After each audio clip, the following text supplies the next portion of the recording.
नमस्कार दोस्तों, मैं हूं शिखा जायसवाल।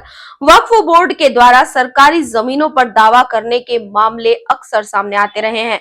कुछ समय पहले तो हैरान करने वाली खबर आई थी कि वक्फ बोर्ड ने एक पूरे गांव को ही अपनी संपत्ति होने का दावा कर दिया था। केंद्र सरकार इस हफ्ते संसद में वक्फ बोर्ड की शक्तियों को और उसकी कार्यप्रणाली में संशोधन से संबंधित बिल ला सकती है। सूत्रों के मुताबिक मोदी सरकार वक्फ बोर्ड की किसी भी संपत्ति को वक्फ संपत्ति बनाने की शक्तियों पर अंकुश लगाना चाहती है। सूत्रों के मुताबिक शुक्रवार शाम कैबिनेट ने वक्फ अधिनियम में करीब 40 संशोधन को मंजूरी दे दी है। प्रस्तावित संशोधन के मुताबिक वक्फ बोर्ड की ओर से किए गए संपत्तियों पर दावों का वेरिफिकेशन मैंडेटरी का प्रस्ताव दिया जाएगा। इसी तरह वक्फ बोर्ड की विवादित संपत्तियों के लिए वेरिफिकेशन मैंडेटरी का प्रस्ताव भी दिया गया है। सूत्रों ने बताया कि वक्फ अधिनियम में संशोधन करने का विधेयक अगले हफ्ते संसद में पेश किए जाने की संभावना है। जानकारों का मानना है कि इस संशोधन का सीधा असर यूपी जैसे क्षेत्र में हो सकता है, जहां वक्फ बोर्ड काफी सक्रिय है और उसके पास यहां जमीन भी बहुत है। इससे पहले भी सरकार ने राज्य वक्फ बोर्डों को किसी भी संपत्ति पर दावा करने के लिए व्यापक अधिकार दिए जाने और अधिकांश राज्यों में ऐसी संपत्तियों के सर्वेक्षण में देरी का संज्ञान लिया था। सरकार ने वक्फ संपत्तियों के दुरुपयोग को रोकने के लिए जिला मजिस्ट्रेटों को मॉनिटरिंग में शामिल करने की संभावना पर भी विचार किया था।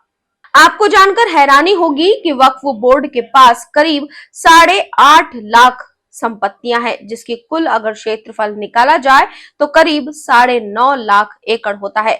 गूगल पर मिली जानकारी के मुताबिक ये क्षेत्रफल पाकिस्तान के पूरे क्षेत्रफल से भी ज्यादा है। ये भी दावा किया जाता है कि भारत में डिफेंस और रेलवे के बाद सबसे ज्यादा प्रॉपर्टी अगर किसी के पास है तो वो वक्फ बोर्ड के पास है। अब आप अंदाजा लगाइए कि वक्फ बोर्ड के पास कितनी संपत्ति है। वक्फ बोर्ड की संपत्ति लगातार बढ़ने पर भी हमेशा संशय ही रहा है। बोर्ड की इसी मनमानी पर अब अंकुश लगाने की तैयारी सरकार द्वारा की जा रही है। आपको बता दें कि साल 2013 में यूपीए सरकार ने ओरिजिनल एक्ट में संशोधन लाकर वक्फ बोर्ड को और भी ज्यादा शक्तियां दे दी थी, लेकिन अब केंद्र सरकार इस पर अंकुश लगाना चाहती है, क्योंकि लगातार ऐसे मामले सामने आ रहे हैं जहां वक्फ बोर्ड अपनी मनमानी कर रहा है और किसी भी संपत्ति को वक्फ संपत्ति घोषित कर दे रहा है, जिसके लिए लड़ाई लंबी चलती है और जिसकी प्रॉपर्टी होती है उसे बड़ी समस्या का सामना करना पड़ता है। एक ऐसी खबर भी सामने आई थी जिसे 5 स्टार होटल को ही वक्फ घोषित कर दिया गया था। उसकी भी लड़ाई कानून के मुताबिक बहुत लंबी चली और उसके बाद संपत्ति का मालिकाना हक उसके मालिक को ही मिला। अब इसी तरह की मनमानियों पर अंकुश लगाने के लिए केंद्र सरकार तैयारी कर रही है।